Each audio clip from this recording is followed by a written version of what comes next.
સ્વાગત છે તમારું તહેઝીબ એજ્યુકેશનમાં। વિદ્યાર્થી મિત્રો, આજે આપણે દ્વિતીય સત્ર માટે વિકાસ મૂલ્યાંકન લક્ષી અસાઇનમેન્ટ જે ધોરણ 8માં લેટેસ્ટ 2026ની આવૃત્તિ આવેલી છે એમાં વિજ્ઞાન વિષયનું સોલ્યુશન જોવાના છે। તે પહેલાં ફ્રેન્ડ્સ, જો તમે આપણી ચેનલ પર નવા હોય, હજુ સુધી તમે આપણી ચેનલને સબસ્ક્રાઈબ ના કરી હોય તો આવા ઉપયોગી વિડીયો મેળવવા માટે ચેનલને જરૂરથી સબસ્ક્રાઈબ કરી લેજો અને વિડીયો ગમે તો લાઇક કરવાનું બિલકુલ ના ભૂલતા। તો વિદ્યાર્થી મિત્રો, સૌથી પહેલાં હું તમારી સાથે પેપર સ્ટાઇલની થોડીક વાત કરું તો વિજ્ઞાન વિષયમાં દ્વિતીય સત્રનું જે વાર્ષિક આપણી પરીક્ષા છે એમાં પ્રશ્ન 1 છે, એમાં પહેલું છે વિકલ્પો, એ 12 માર્ક્સમાં પૂછાનાર છે। બમાં છે વ્યાખ્યાઓ, જે 4 માર્ક્સમાં પૂછાનાર છે। એ જ રીતે પ્રશ્ન 2 છે, એમાં એક વાક્યમાં પ્રશ્નોના જવાબો છે તે 12 માર્ક્સમાં પૂછાનાર છે અને તફાવત છે એ 4 માર્ક્સમાં પૂછાનાર છે। પ્રશ્ન 3ના અમાં પ્રયોગોનું આકૃતિ સાથે વર્ણન કરવાનું પૂછાનાર છે, જે 10 માર્ક્સનું છે અને કોઈ પણ 2 પ્રયોગ લખવાના રહેશે। બમાં વૈજ્ઞાનિક કારણો પૂછાશે, એ 6 માર્ક્સના છે। પ્રશ્ન 4 અમાં મુદ્દાસર જવાબ પૂછાશે 8 માર્ક્સના અને બમાં ટૂંકમાં ઉત્તર પૂછાશે, એ ગમે તે 4 લખવાના આવશે, એ પણ 8 માર્ક્સના। પ્રશ્ન 5નો અ છે, એમાં આપણને 8 માર્ક્સના ટૂંક જવાબી પ્રશ્નો પૂછાશે, એ પણ ગમે તે 4 લખવાના છે અને બમાં આપણે ઉત્તર આપવાના છે, એ પણ 4 પ્રશ્નો છે 1-1 માર્ક્સના અને એમાં 4 માર્ક્સનું પૂછાનાર છે। સાથે સાથે કમાં વિધાનો ખરા છે કે ખોટા એવા 4 વિધાનો પૂછાશે અને એ પણ 4 માર્ક્સના છે।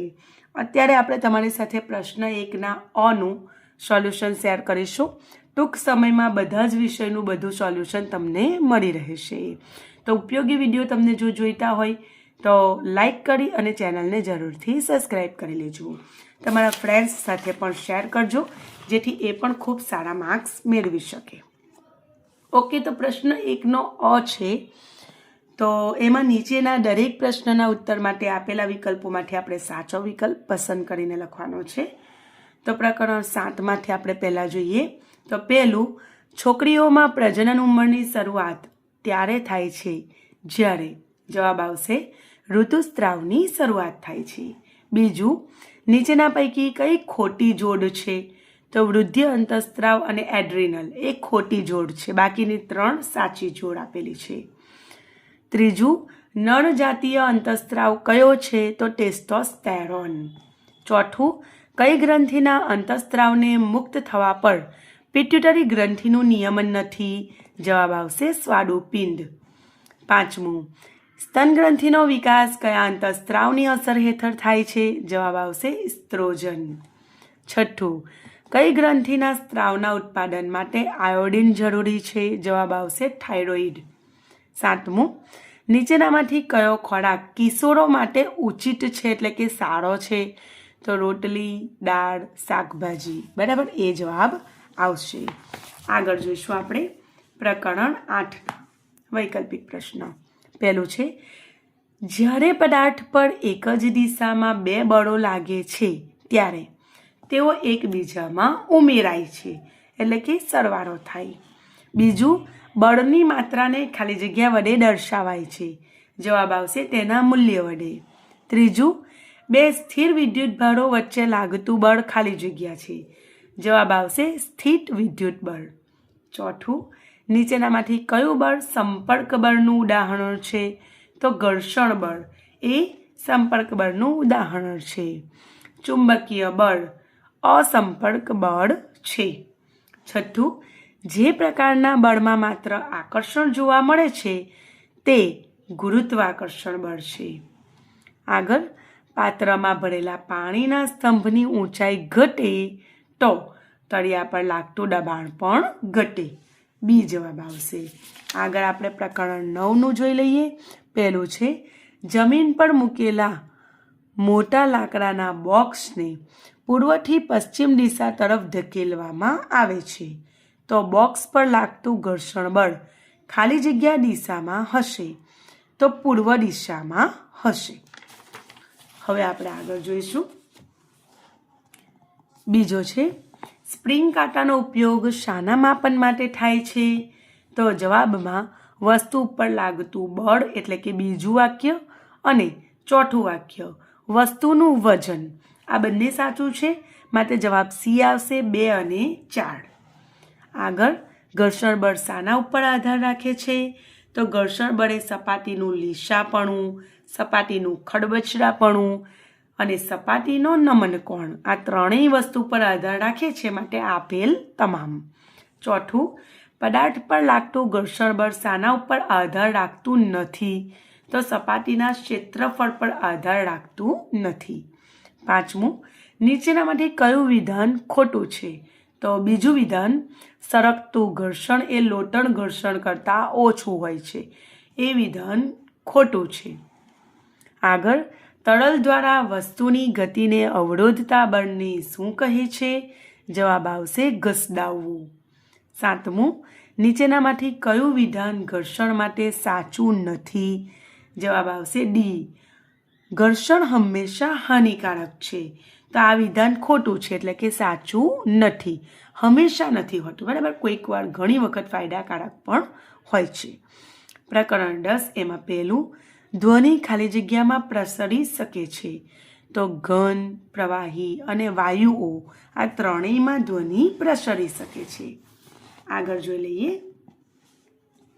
ધ્વનિનું પ્રસરણ શામાં થઈ શકતું નથી? તો શૂન્યાવકાશમાં. ત્રીજું, નીચેનામાંથી કોના અવાજની આવૃત્તિ ન્યૂનતમ હોવાની શક્યતા છે? જવાબ આવશે પુરુષના. ચોથું, પુરુષમાં સ્વરતંતુઓ લગભગ કેટલા લાંબા હોય છે? જવાબ આવશે 20 મિલીમીટર. પાંચમું, ધ્વનિની પ્રબળતા કયા એકમમાં દર્શાવાય છે? જવાબ આવશે ડેસિબલ. ધ્વનિની પ્રબળતા ખાલી જગ્યાના સમપ્રમાણમાં છે. જવાબ આવશે કંપ વિસ્તારના વર્ગના સમપ્રમાણમાં છે. સાતમું, મનુષ્યના કાન માટે શ્રાવ્ય મર્યાદા ખાલી જગ્યા છે. જવાબ આવશે 20 હર્ઝથી 20,000 હર્ઝ, અથવા બીજી રીતે બોલીએ તો 20 હર્ઝથી 20 કિલો હર્ઝ પણ કહી શકાય. હવે આપણે પ્રકરણ 11નું સોલ્યુશન જોઈશું. એમાં પહેલું છે, વિદ્યુત બલ્બ વિદ્યુત પ્રવાહની ખાલી જગ્યા અસરને લીધે પ્રકાશિત થાય છે. જવાબ આવશે ઉષ્મીય અસર. બીજું, નીચેનામાંથી કોને વિદ્યુત દ્રાવણ તરીકે વાપરી શકાય નહીં? જવાબ આવશે આલ્કોહોલ. ત્રીજું, ઇલેક્ટ્રોપ્લેટિંગની પ્રક્રિયા એ વિદ્યુત પ્રવાહની ખાલી જગ્યા અસર છે. જવાબ આવશે રાસાયણિક. અને ચોથું છે, ખાદ્ય પદાર્થોના સંગ્રહ માટે ઉપયોગમાં લેવાતા ડબ્બાઓ પર શાનું આવરણ ચડાવવામાં આવે છે? તો ટીનનું. એવો જવાબ આવશે, ટીનનું આવરણ ચડાવવામાં આવે છે. પ્રકરણ 12નું જોઈ લઈશું. એમાં પહેલું છે, નીચેનામાંથી કઈ વસ્તુ સરળતાથી ઘર્ષણ દ્વારા વીજભારિત થતી નથી? જવાબ આવશે તાંબાનો સળિયો. બીજું, કાચના સળિયાને કોની સાથે ઘસવાથી કાચના સળિયામાં ધન વીજભાર મળે છે? જવાબ આવશે રેશમ. ત્રીજું, નીચેના પૈકી કઈ કુદરતી ઘટનાનું પૂર્વાનુમાન શક્ય નથી? જવાબ આવશે ભૂકંપ. ચોથું, 4 તીવ્રતાવાળા ભૂકંપ કરતાં 6 તીવ્રતાવાળો ભૂકંપ કેટલા ગણી વિનાશક શક્તિ ધરાવે છે? તો 1000 ગણી વિનાશક શક્તિ ધરાવે છે. પ્રકરણ 13માં જોઈશું આપણે. પ્રકરણ 13નું પહેલું જોઈ લઈએ. સમતલ અરીસાની સામે 40 સેન્ટીમીટર અંતરે મૂકેલી વસ્તુ અને તેના પ્રતિબિંબ વચ્ચે કેટલું અંતર હોય છે? તો 80 સેન્ટીમીટર જેટલું હોય છે. સમતલ અરીસા પર આપાત થતું કિરણ અરીસા સાથે 40 અંશનો કોણ રચે તો પરાવર્તન કોણનું માપ કેટલું હોય છે? તો વિદ્યાર્થી મિત્રો જવાબ આવશે પરાવર્તન કોણનું માપ 50 અંશ હોય છે. ત્રીજું, પરાવર્તિત કિરણ આપાત કિરણ સાથે 60 ડિગ્રીનો કોણ બનાવે છે. તો આપાત કોણ કેટલો હોય? તો 30 અંશનો હોય, અડધો એના કરતાં. એકબીજાની સાથે 60 ડિગ્રી કોણ બનાવે તે રીતે ગોઠવેલા 2 અરીસા વચ્ચે કોઈ વસ્તુ મૂકતા તેના કેટલા પ્રતિબિંબ જોવા મળે? તો 5 પ્રતિબિંબ જોવા મળે. બરાબર. હવે દરિયાના પાણીની અંદર રહેલી સબમરીનમાંથી દરિયાની સપાટી પર તરતી સ્ટીમરને જોવા કયું સાધન વપરાય છે? તો પેરિસ્કોપ વપરાય છે. છઠ્ઠું, ગુણક પ્રતિબિંબોનો ઉપયોગ કયા પ્રકાશીય ઉપકરણમાં કરવામાં આવ્યો છે? તો કેલિડોસ્કોપમાં ગુણક પ્રતિબિંબ જોવા મળે છે. બરાબર. અને આગળ જોઈશું તો સાતમું, આંખના લેન્સની કેન્દ્ર લંબાઈમાં ફેરફાર કોના દ્વારા થાય છે? જવાબ આવશે સિલિયરી સ્નાયુ દ્વારા થાય છે.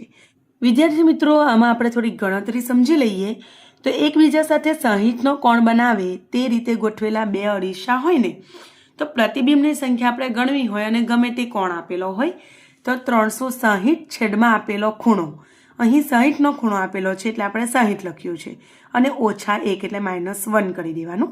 અહીંયા 0 0 ગયું છે, 6 6 36 એટલે 6 - 1 એટલે 5 આવશે પ્રતિબિંબની સંખ્યા.